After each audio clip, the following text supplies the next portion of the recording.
from HouseForce. Come here on the... Here we are breaking away a Soakaway that was made a year ago. So this is their Soakaway. Basically they've stuck a piece of pipe here.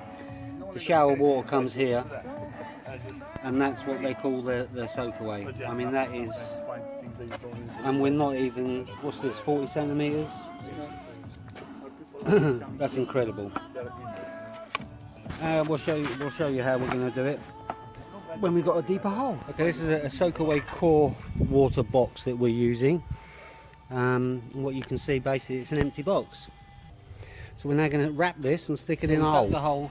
And we've lined the hole now with a geotextile before we do anything, and then we fill the bottom here with gravel. Then we're going to put the box inside on top of this gravel. We've got 15 centimeters there, and then we fill up all around the side of the box with more gravel. Okay, that's the Soakaway box inside now. We've now filled it around with gravel. We're now going to gravel the top, concrete it, pavement slabs, job done. So we have it now concreted. We're just about to start putting the slabs back. Okay, there we have it, completely finished now.